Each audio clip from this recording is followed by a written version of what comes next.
Redko se zgodi, da avtomobilska znamka predstavi kakšno revolucijo na področju pogonske tehnike pri klasičnih motorjih z notranjim zgorevanjem. Dobro, revolucija se sliši zelo pompozno, ampak takšen motor, kot ga ima Mazda 3X180, je nekaj zelo posebenega. Gre za prvi komercialni motor na svetu, ki uporablja tehnologijo svečko upravljan kompresijski vžig. To je oznaka X pri imenu oziroma po Mazdino Skyactiv X. No, da ne bo preveč komplicirano, tehnologija združuje način delovanja bencinskega in dizelskega motorja, kar so se inženirji trudili v praksi izdelati zadnji 2 desetletji, prvi pa je uspel ravno Mazdi.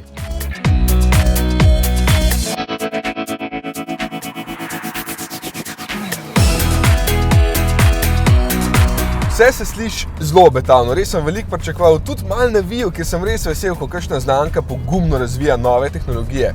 No, na koncu pa je občutek vseeno ostal rahlo medu.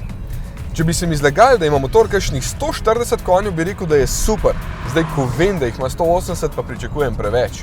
Problem so občutki, ki jih imamo danes zaradi zmogljivih turbomotorjev, ki v nekem trenutku fejst cunajo, pa se nam pa zato zdi, da so močnejši, kot so v resnici. No, pri X180 moraš pa motor kar konkretno vrteti, da izkoristiš vso moč. Včasih smo temu rekli športnost.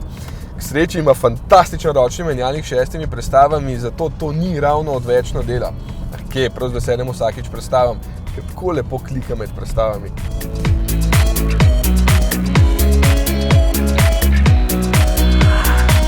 Navora je dovolj, celo pri 1000 vrtljajih se čist lepo premika, idealno območje je pa pri 3000, ko ni zelo tih, ni pa moteče glasen.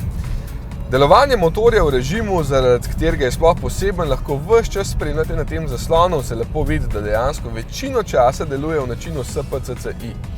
Poraba dizla in zmogljivosti bencinarja blizu, ne pa čisto res. Tovarna sicer res obljublja poprečno 4,5 litra na 100 km z 18-palčnimi platišči, moja testna poraba pa je 6,9. Res je, ni rekordno malo, ni pa veliko, torej gre tehnologija v pravo smer.